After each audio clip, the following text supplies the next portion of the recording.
This is more along the lines of behind the scenes in filmmaking. It has come out, I think, right around the holiday that Shia LaBeouf, or LaBeouf, or LeBeau, depending on your pronunciation, was fired from a movie by director Olivia Wilde. It's called Don't Worry, Darling. It's a film that she was putting together. And from what I saw, it looked like it had an amazing cast. It had, you know, a ton of people in it. Shia LaBeouf has been an interesting character in general. He's been around since Charlie's Angels, speaking of TV series gone to movies. And let's just say he's, I believe, what's the term, Logan? Not a character actor, but a... Method actor? That's it. Yeah. And a lot of his characters have required him to go places that maybe he hasn't fully come back from. And let me just put it out to you, gentlemen. Apparently, the story is on the set of this film that Olivia Wilde was directing. It just came out that he was very hard to work with. And also in parallel news, I remember hearing through the holiday that he was being accused of being abusive in several relationships. He was in a relationship with FKA Twigs, and she said he was, verbally and emotionally abusive. I don't know physical, and I don't want to put that out there if that is not the case. But there was kind of a consistency in people saying that he was just an all-around tough guy to work with. Here's my thoughts. First of all, I want to get your overall thoughts on Shia LaBeouf, and what just your thoughts on him. And have you seen his films? Have you seen his work? What do you think of him in general? And then I want to talk about cancel culture, and if that is a thing, and if he should have been fired from the site, from the show, for being difficult. But first of all, Kenny, are you familiar with Shia LaBeouf's work? I mean, do you like him in anything? What are your general thoughts of him? Yeah, I remember him way back when he did the Disney movie Holes. Going back to his childhood. Yes. The Greatest Game Ever Played. Those were both really great movies. So I like him as a character in the roles that he portrays. Interesting. Yeah, based on what's publicly shown, it's a little different story. True. And sometimes you get asked, can you separate the art from the artist? And yeah, I think it depends. Raymond, what are your thoughts on Shia? Good actor, good person, doesn't matter. Unfortunately, I'm probably one of those people who can't separate the actor from the... I mean, he's... I'm sorry, but I can't shake the whole Even Steven vibe off of him. I mean, what do you call it? Even Steven or Even Stevens? Even Stevens. Now, is that a film? I may be missing that reference. What is Even? That was his Disney series, right? That was his Disney series, yeah. So, and plus Holes, I mean... It's kind of, sometimes when you start off, that young, you kind of get caught in this. Like, for instance, in this, I mean, I read some of the script for the actual movie that Olivia Wilde was trying to direct. Oh. And based on what they need for the actor, I mean, this is like in the 60s or something, or 50s or 60s, I think. And that back then, it's like the guy is the dominant figure that he can just come home and just come home, smoke a cigar, yell at his wife, and that's a normal thing. Oh, Mad Men type of a yeah. And I don't see. I'm sorry, but I don't know what happened in the set, but I don't see Shia LaBeouf in that.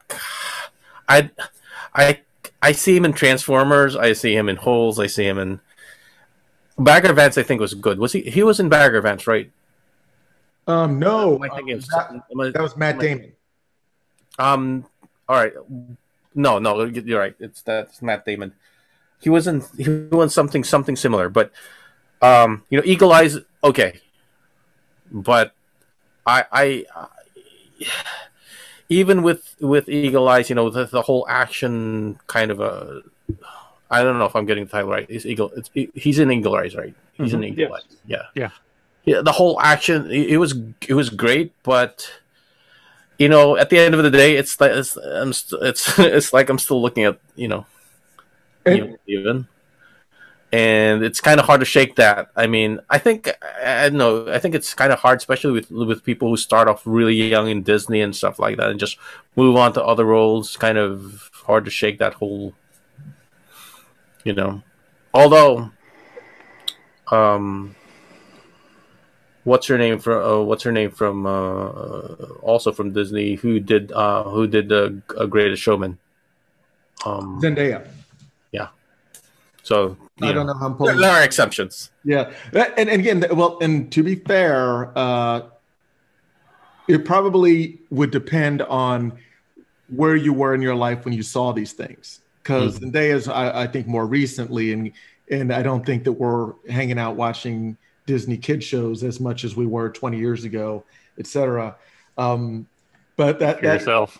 Well, yes, and again, you may be watching it as a companion to a younger generation. Well, my grandma babysat, so yeah, but I just like I haven't seen even the times that I have seen Even Stevens, like a couple of times. It was enough to give an impression. Trust me. Well, sometimes that's your point of reference. And it is probably the how memorable it is that resonates with them going forward. Logan, your thoughts on Shia? I mean, you and I probably. Well, I'm curious. What's your history of Shia LaBeouf that you recall? And I remember Even Stevens, though I didn't have cable when I was young, so I remember knowing about it from kind of afar, friends' houses. I certainly remember Holes. I remember probably most vividly Transformers, and his stint with Indiana Jones and that movie.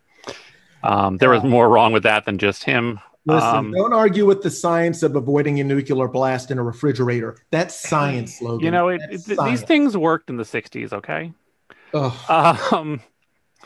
But no, I mean, you can point to a lot more stories of child actors not just ever quite being able to escape something, whatever that thing was. And I think to some extent he's tried to do it by taking roles that are just out of his comfort zone and out of something you would expect him in, like I think you mentioned, and I think he's probably been very frustrated in his personal life, and in some ways that's kind of self-perpetuated itself into a lot of bad choices, and I think for some reason just something just hasn't quite clicked out of that that past of his. And he can't quite get over it, and the roles he's in can't quite get him over it.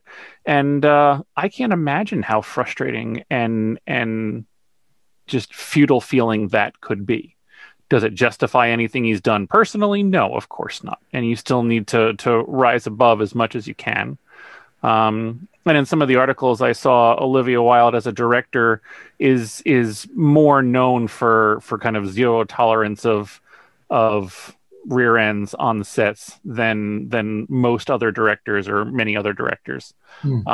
So you've got to know that going in too. If you're going to go into a director who's going to encourage method acting for every actor 24/7, it's going to be a very different feel than somebody who wants a collaborative, communicative, safe set kind of a thing. So you're saying she wouldn't like Jared Leto on set? I'm saying she would never even consider hiring him, it sounds like. And that's a choice for the movie she's making and the role she's casting. And as a director. If she has casting say, then that's up to her. So I do feel kind of bad for him, while at the same time he can still be held accountable to the things that he's done or chooses to do. We all love a good redemption story, so I'd love to see him figure it out and pull it out in the end and pull in a great body of work in the second half of his career, because I think it's probably in him somewhere. He's just got a lot to get over to get there. I want to hold on to that and go a little deeper, because I actually am a Shia LaBeouf acting fan, but only because I've seen a lot of his independent work. So I would almost say that he has actually shaken off the Even Steven, Charlie's Angels, even I Am Legend. No, not I Am Legend. I, Robot. Aspect of his career, and to the point of how he grew up and his, let's just say, developmental, I don't want to say issues, but let's just say issues. And because he did a film recently, wrote and directed, called Honey Boy, which is, semi-autobiographical, where it's about his father being an actor and neglecting him and him basically coming to terms with that. He also had done a film called The Peanut Butter Falcon, which I thoroughly enjoyed. I think that was more about the casting of a developmentally disabled person in the cast, and he was also in it with, coincidentally, one of the co-stars from the other movie, Dakota Johnson. She was in Peanut Butter Falcon. I also liked him in some of the other films he's done. He was in Fury with Brad Pitt, John Bernthal, and somebody else. It was a new younger actor. But when we're talking about method acting, I know that he and this is serious. What he has done for some of these roles in the film Fury, because it was set in World War II. He felt that the character should have a tooth missing. So, like a true method actor, he filed down one of his teeth to have a missing tooth in his close-ups. He should have known that you can do that with CG, but why go into details about stuff like that? And I've seen him in other films where he's just been very committed to the role, and I never really cared about him in Transformers. Transformers lost me by, I think, the second one, when it was based. It was literally a 1980s cartoon with about the same plot points and story arcs as a 1980s cartoon. That being said, and also he just recently did a film where he's playing a Latinx character. And a gangster, a hitman, and there is a lot of thoughts on his appropriating that culture, because I think at first they thought it was just somebody who wasn't Latinx, and he was just in that role. But no, he went full on, and he got a very large chest tattoo, referencing a lot of Latin culture. So. I think he's going full speed, but who knows what direction he's trying to actually get to. That being said, the art from the artist, fine, and and to your point, Logan, Olivia Wilde, she don't play that, so he got the old heave-ho. I appreciate that, but I would recommend checking out his works. If artist aside, and Raymond, I know you're trying to get him out of holes and out of Even Steven, but to be fair, he did a good job with Disturbia. Especially when his father died in Disturbia, that was pretty good acting. And I mean, that was again like what, 15 years ago? That was a while. But his recent work, I definitely recommend checking, only because it's so intense. Personal thoughts behind, which is hard. And since we're talking about I know we're talking about two things. We're talking about the initial typecasting that some of these characters get when they're young, and when you just can't picture them in another role, or that goes with them, but also the personal things that they're doing. And if they're disturbing enough, does that take away from the art that they are generating and have generated? I'm just going to put it out there, referencing people like Mel Gibson, who has done some less than savory things and said less than savory things. Can you appreciate his prior work, and would you patronize his upcoming work? I know that's a little off topic, but I would like your thoughts on that. If an actor did something that you found just you can't approve of it, does that make you cancel your prior viewing of them? Like, would you ever watch their old works again or their future works? Kenny, I'll let you go first, sir. If it doesn't have to be Mel, it could be anybody that you've just found out did things that you just don't appreciate. Would you be able to separate the actor from the acting? I would say that's an interesting question, because I think it doesn't always apply. It doesn't necessarily solely apply to this discussion. I think in general, that's something that occurs daily, where we accept people that may not be, I guess, morally, on a good moral path, or just not good people, but because they do good or great things for, like somebody may. Oh, we lost him.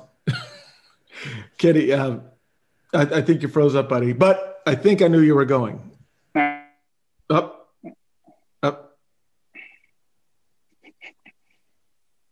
Okay, I'm sorry we lost you, Chief, or you're frozen up. But I'm going to go along with you. Sports, athletes, people that you may admire.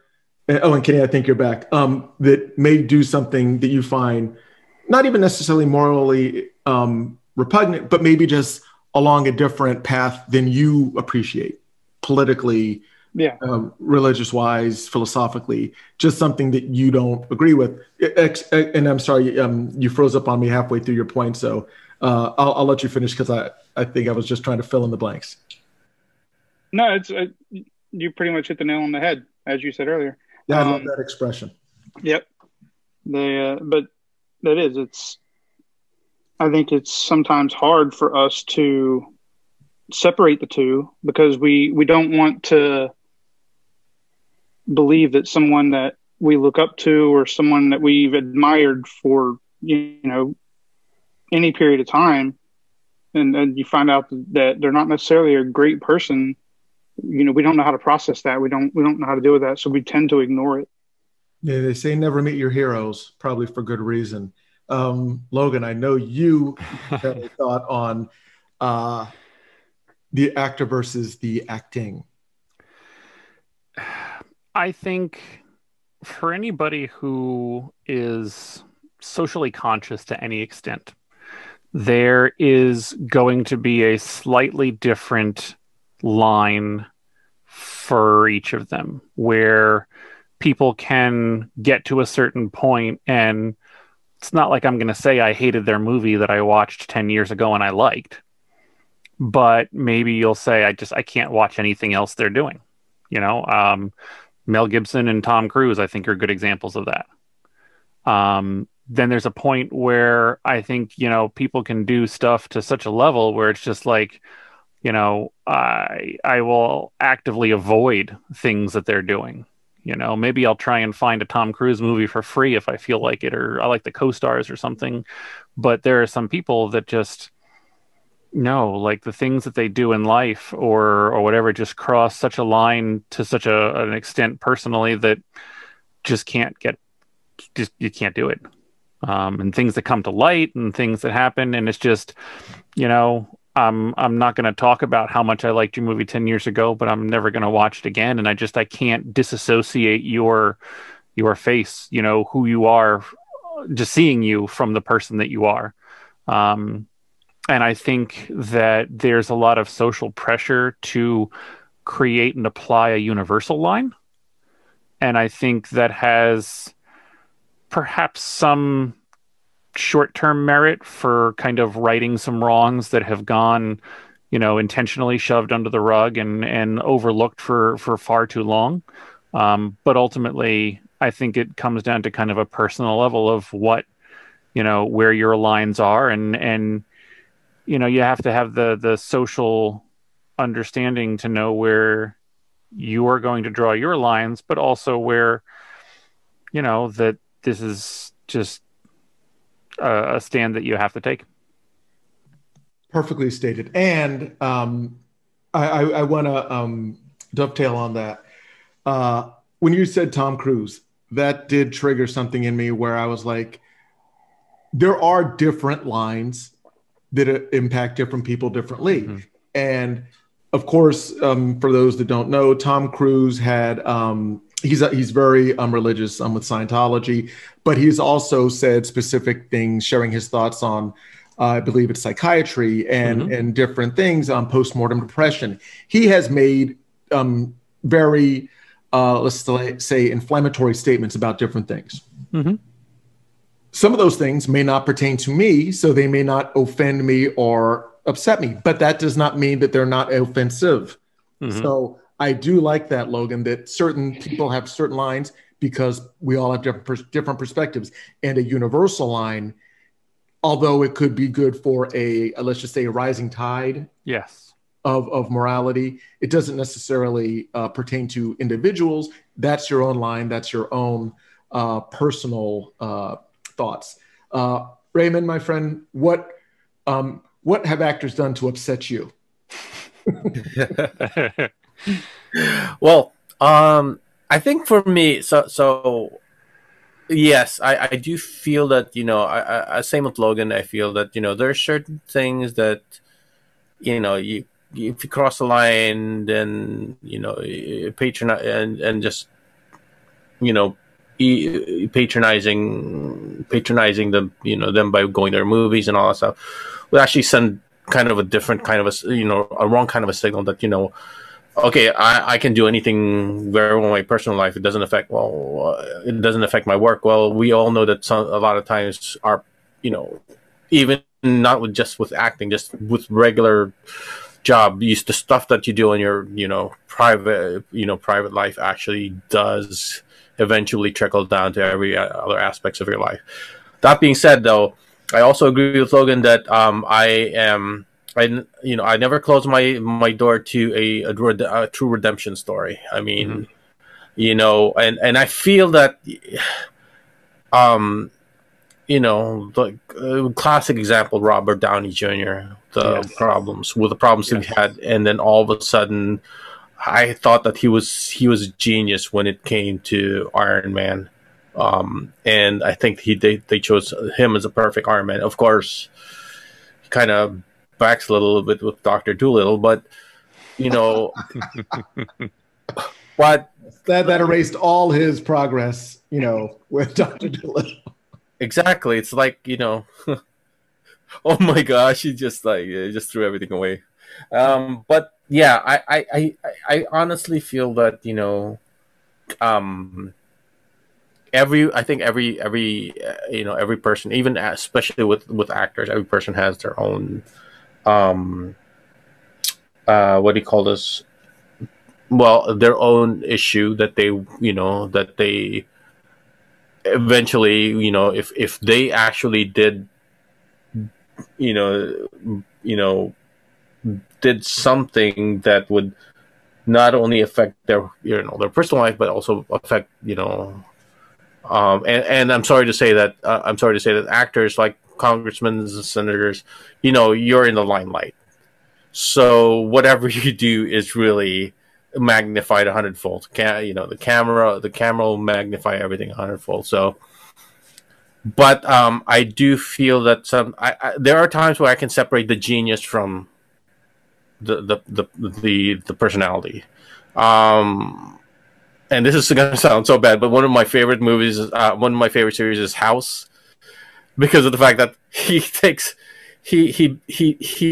this total genius, but he has to take Percocets or or painkillers just so that he can function the way he's functioning. I mean,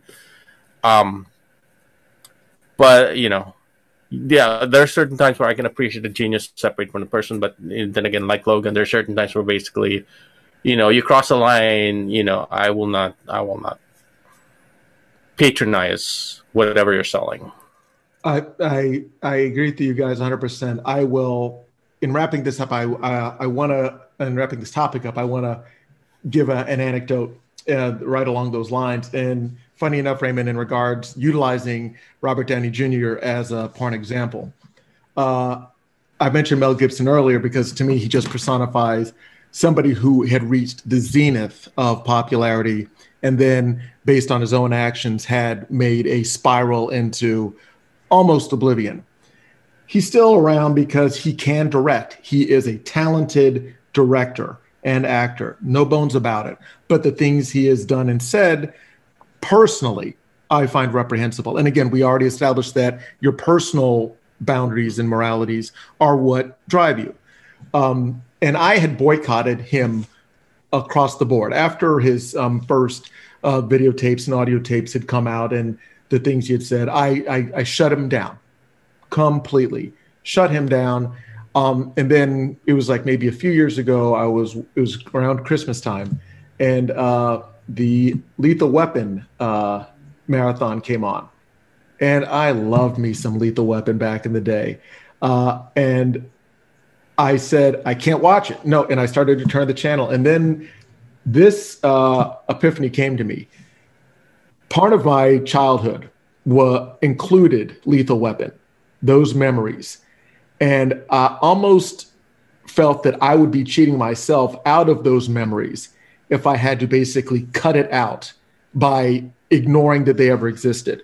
So and again, going forward, not not patronizing his future projects or anything like that, but why should I have to suffer for his misgivings? Because I loved Lethal Weapon. So I would enjoy the memory of watching Lethal Weapon. I may not watch it as much as I used to, but I shouldn't have to remove something that I enjoyed because of his actions. Now, that's my own personal choice for that specific situation. Now, I want to talk about the difference between Mel Gibson and Robert Downey Jr. and why both of them had struggles, but the difference between the two, I would say, is essentially this. Robert Downey Jr., the 80s, the 80s just chewed him up and spat him out. I think the theme for this whole episode is the 80s. Yes, yeah, there you go. The 80s are horrible, I think is the theme. But Robert Downey Jr., through his trials and tribulations, would literally end up in people's beds that he did not know, whacked out on too many Starburst or whatever he was consuming back in those days. But Mel Gibson, although he had a drinking problem and who knows if there were other substances that he was abusing, it wasn't about him doing damage to himself. It was about him pointing that venom towards other people. And I think in general, people may be a little more accepting of somebody who's doing self-harm as opposed to venting towards other people. And I think that's my personal difference is Robert Downey Jr., love him, talented actor, went through a lot of problems, got himself together and rallied. There's your comeback story. Mel Gibson was attacking people. And to me, that's a whole nother level of damage, even though he was hurting inside, I'm sure. But it's the fact that, and who knows what Robert Downey Jr. was doing? Like you're saying, you're in the spotlight. So who knows? Robert Downey Jr. might have been kicking puppies for all I know. But there's tape of Mel being bad. Mm-hmm. So maybe it's all up to PR. Maybe we're all just miserable people and you just need to make sure you're not caught on camera. I think that's the lesson. Everybody's That's a questionable moral to take away from that. I thought about it. That's the Yeah. takeaway.